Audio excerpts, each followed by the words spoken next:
What is the Industrial Revolution? Industrial Revolution.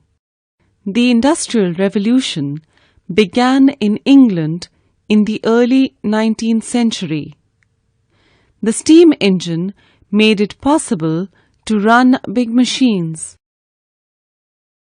Machines took up the work of animals and man.